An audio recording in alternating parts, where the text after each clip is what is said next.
Hello everyone, this is Nitpicking Nerd and this is my review of episode 6 of season 3 of the Orville, called Twice in a Lifetime, and I think this might be my favorite episode of the whole show. It was a time traveling episode and I absolutely loved it, especially because of all those funny moments of Isaac pretending to be a human back on Earth. It's very similar to some of the humor of Data and Spock in the old shows, and even better in some ways because of how far it went. Some of the lines, some of the dialogue was hilarious.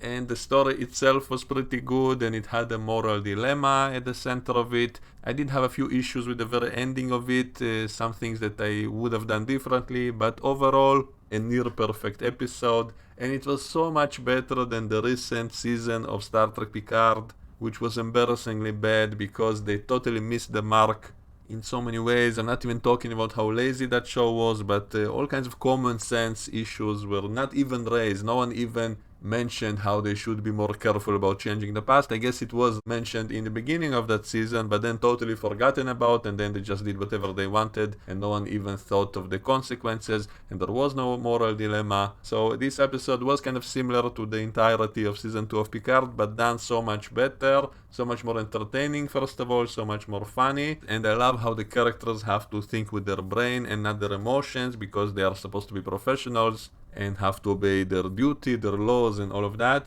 And it actually felt like science fiction. They actually raised the relativity, for example, in the very end. The way they got back to the future was using the laws of relativity, even though they should have probably gone outside of the galaxy to do that trick, because first of all, it would reduce the risk of getting hit by something, and also wouldn't their ship be detected by other ships in the galaxy? So if they're moving close to the speed of light but below it for centuries, wouldn't someone in the galaxy might have noticed that or interfered with that in some way? So that seemed kind of risky. I would have wrote it in a way that they would go outside of the galaxy, and that's where they do it in a place that would not be interrupted.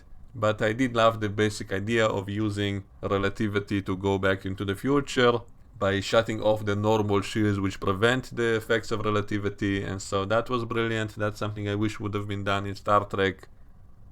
And the only thing I kind of disliked a little bit was in the end of the episode when they had to figure out what to do with Gordon, who lived on Earth for 10 years and started a family, and he has one kid and another on the way. And he violated the union laws by doing that, because they state that if someone gets stuck in the past, he should live a life that is interacting with as little people as possible as not to affect the timeline. And he just did whatever he wanted and started a family with kids, and maybe one of his kids or their descendants will become the next Hitler or something, so that should not be allowed. So in the end of the episode, they basically want to take him by force back to the future, and what is their plan exactly? Will they leave his kids there in the past? So that by itself is a violation. Wouldn't they grow up maybe even more messed up without a father? Maybe it will increase the likelihood they will become the next Hitler or something. So if they would have done something like that, then they should take his kids to the future with him, and then they can live out their life in the future without affecting the past. That would have made some kind of sense at least, and maybe take the wife as well, because if she remains in the past after having lost her children in a traumatic way, who knows what the consequences would be. So the logical solution would be to take the whole family into the future, and then he can be like an O'Brien kind of character who has a family on the ship and all of that. So that would have been the best solution probably. But instead they come to his house and almost kidnap him by himself into the future, which wouldn't make sense because, as I said, the damage was done already. He already has kids, and so what was the solution? Would they vaporize the kids to erase them from the timeline? Wouldn't that be a little bit too cruel? And forcing the man to leave his family also seems kind of cruel. So that's the only part of the episode which I kind of disliked a little bit. I love the fact that there is a moral dilemma, and even the fact that they would have to make some tough decisions. All of that is fine, but the logic of it is not entirely sound, and in the very end they decide to go back farther in time before he had the kids to get him there before he would object. But technically, doesn't that mean they erase the kids from existence? So that's kind of like an abortion of living children, which seems also kind of strange and cruel and unethical. So I think the better solution would have simply to take his family into the future to minimize the effects of the timelines. But, preventing them from ever existing seems kind of cruel, and also it was weird how Gordon himself was totally okay with that after they told him the whole story. He seemed totally okay with them preventing him from having that life with a woman that he loves already, because that's the same woman that he had a simulation of her in the previous season. It was also disappointing how easily he could hook up with her.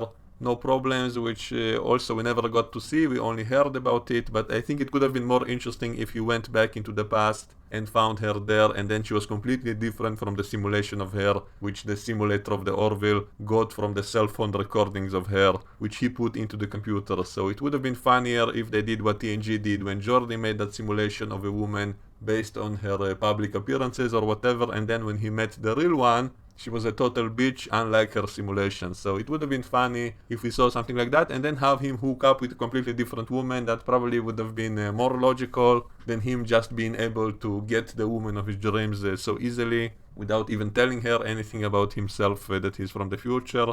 And what about the kids that she might have had in the original timeline, which were never born? And so that is the only way that would justify what they did end up doing in the end, which is going back further in time before he met her in the past. At least that does restore the correct timeline before he interacted with anyone.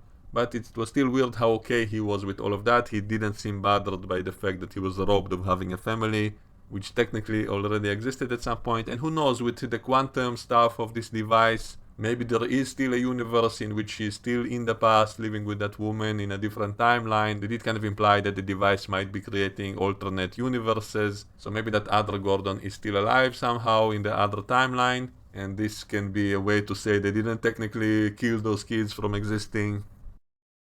So the ending of the episode definitely has some logical and ethical problems about it, but the rest of the episode was near perfect, and my favorite moments were all the Isaac scenes of him pretending to be a human, because he uses that holographic device which he gave the Orville crew back in season 1. That's what allowed them to pretend to be Krill and go on the Krill ship, and here he wears it to look human, and then they go into that biker club, which was probably a homage to Terminator 2, one of the best time travel movies of all time. And I liked how it wasn't just a rip-off, it wasn't just copying the same exact scenes, but they did it in a different way, but still similar. So overall, a very entertaining episode with a lot of funny moments, and some of Isaac's lines were absolutely hilarious. It was also strange how were the Kalons aware that they had that device, which is why they came to attack them in the start of the episode. How could they have known that unless there are other time traveling shenanigans going on involving the Orville crew doing time travel? So maybe it will tie to some future episodes which we're not yet aware of. They did say it was possible to repair the device later on, so I'm betting there will be some more time traveling story, maybe involving the Kalons, and that's how they knew that they should come back and try to get the Orville before they activate the device. And the way the device sent Gordon into the past, at first I thought it's going to be kind of too convenient that he just happened to be transported into the time period that he talked about earlier of that woman that he loved from the cell phone. But at least they kind of explained it in the episode that the device is affected by brainwaves, and so because he was thinking of that time period, that's why the device sent him to the same time and place that he was thinking about. So I guess I can buy that. It kind of reminds me of that scene from TNG when Wesley's friend, the Traveler, appeared to explain where Beverly disappeared to in the episode Remember Me, when she was standing very close to the warp core during a warp core experiment and disappeared somewhere, and then the Traveler explains that she's stuck in some other universe that her own thoughts helped create, and the thing that she was thinking about in that moment is what defined that universe. And so it kind of reminds me of that the device just happened to send Gordon to the time and place that he was thinking about in that moment. And they also implied early on that the device can create alternate timelines and alternate universes, and maybe they should have shown us that. Maybe show a scene of the other Gordon being surprised that he still exists, maybe show an older version of him which is still alive, and maybe him looking out the window in the sky, realizing that he'll never see the Orville again or something. So they should have added something like that to kind of soften the blow of what his friends did to him in the end of the episode, in which they went back in time to prevent him from having that family, which at least makes them seem more professionals, because if they are supposed to protect the timeline, then I guess they did the right thing, kind of a necessary evil situation. So overall, still a very good episode, except that ending when they tried to kidnap Gordon in front of his family. I mean, even tactically it was stupid how they just came into his house in front of his kids and were going to take him by force and leaving the kids there. Doesn't really make any sense. They could have used some other way to do it, and probably should have just taken the kids back into the future with him, and then he can be like an O'Brien character who has a family on the ship. And Gordon would have a lot of experience of the 21st century, which would make him maybe a more relatable character, like Tom Paris in Voyager, who's a fan of our time period and all of that. So they could have done it in a way that could be fun for us in future episodes as well. So that was the only kind of missed potential of the episode. The rest of the episode was very fun, very enjoyable and clever. So that's all I have time for now. I will do a more detailed analysis of all of this in the near future, and I'll see you all next time. Bye bye.